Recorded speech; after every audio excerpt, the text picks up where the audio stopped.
હંમેશા બધાને છે ને સારી લાઈફ જીવન જીવવા જોવે છે. કોઈ પણ વ્યક્તિ હોય, સારી રીતે જીવન જીવવું છે, હેલ્ધી રહેવું છે. હું મારી વાત કરું તો મને બી એવું જ ગમે છે. પણ આમાંથી 100માંથી 25% લોકો એવી રીતે જીવતા હશે. બીજા 75% લોકો છે ને એમનું જીવન બહુ અઘરું છે. એમને નથી ખાવાનું સારું મળતું, નથી કમાવાનું સારું મળતું, કે નથી હેલ્ધી રહેવાતું. હવે ખાવાનું સારું નહીં મળે તો હેલ્ધી રહેવાની વાત એક વાત છે. તો વસ્તુ એ જ છે કે ભાઈ તમે તમારી હેલ્ધી લાઈફ કેવી રીતે બનાવો. તો હું તમને મેં બી જો હું પણ એવો જ હતો, સામાન્ય માણસ જેવું જ છે મારું બી કામ. પણ મેં એક રૂલ્સ, એક નિયમ ચાલુ કર્યો છે હવેથી, કે થોડું ખાવું પણ સારું ખાવું. મતલબ કે જેને તે ખાવાનું નહીં, ઓઇલી કંઈ ખાવાની જરૂર નથી.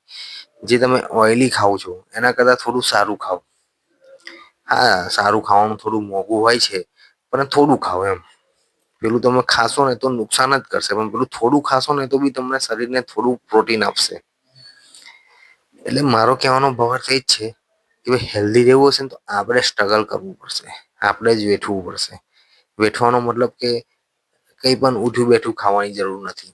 ઘણા બધા લોકોનો સવાલ એ પણ હશે કે ભાઈ હેલ્ધી તો રહીએ છીએ, પણ કામ જ એટલું હોય છે, લોડ જ એટલો હોય છે ને કે શરીર થાકી જાય છે.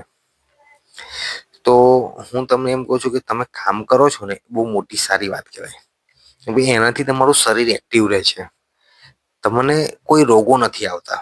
જે ઘરે બેસી રહે છે ને એ લોકોને પૂછજો એમને કેટલી તકલીફ થાય છે બધામાં. એટલે તમે કામ કર્યા કરો. અને ઘરે બેસવા વાળાને બી કહું કે તો જો તમે ઘરે બેસીને વર્ક કરતા હોય તો તમે એટલીસ્ટ હોમ વર્કઆઉટ કાં તો જીમ ચાલુ કરો, કે ઘરે બેસીને યોગા સ્ટાર્ટ કરો. યોગા છે ને તમારું માઇન્ડ ફોકસ કરશે અને તમને અંદરથી એનર્જી આપશે. એનાથી તમે તંદુરસ્ત રહેશો. તમારું શરીર બી એકદમ એ રહેશે. એટલે કંઈક કરો. હા, તમારી જોડે પૈસા છે, નો ડાઉટ તમારી જોડે બધું જ છે. પણ તમારું શરીર સારું નહીં હોય તો તમારા પૈસા શું કામ લાગશે એ કહો. એટલે વસ્તુ એ જ છે કે ભાઈ મહેનત કરો અને પોતાની હેલ્થ પાછળ પૈસા ખર્ચો. કેમ કે આપણે કમાવાનું છે શું કહો, કે આપણે હેલ્ધી રહીએ, આપણી ફેમિલી હેલ્ધી રહે.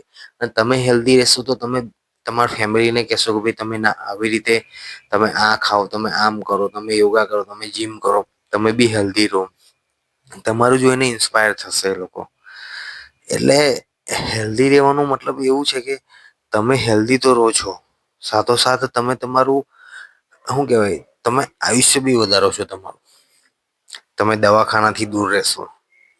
અમુક લોકો વારે ઘડે દવાખાના બીમારીઓથી દૂર રહેશો. મોટામાં મોટી વાત એ જ છે કે અત્યારે હેલ્ધી રહેવાનું કારણ એ જ છે કે બીમારી દૂર થવી. કેમ કે અત્યારે તમે જોશો તો કેટલી બધી બીમારીઓ આવી ગઈ છે.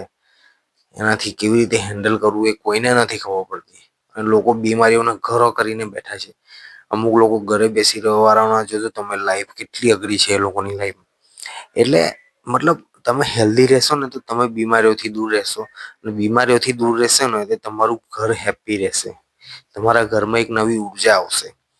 કેમકે બીમારી એક વસ્તુ એવી છે ને કે તમારા ઘરમાં ઘૂસી ને તો તમારું ઘર તોડી નાખશે. એટલે હેલ્ધી રહેવાથી ઘણા બધા ફાયદા થાય છે. અનહેલ્ધી રહેવાથી બધા જ નુકસાન છે. એટલે તમારે ડિસાઈડ કરવાનું છે કે તમારે ફાયદામાં રહેવું છે કે નુકસાનમાં રહેવું છે. અને લેબર લોકો તો વર્ક કરીને હેલ્ધી રહે છે જ, પણ એ લોકોનો પ્રોબ્લેમ શું થાય છે કે એમનાથી હેલ્ધી ખવાતું નથી. જે આપણે ફ્રૂટ્સ, ડ્રાય ફ્રૂટ્સ એ બધું ખાઈએ છીએ એ લોકોને નથી મળતું. તો પણ એમનું શરીર એટલું હેલ્ધી હોય છે.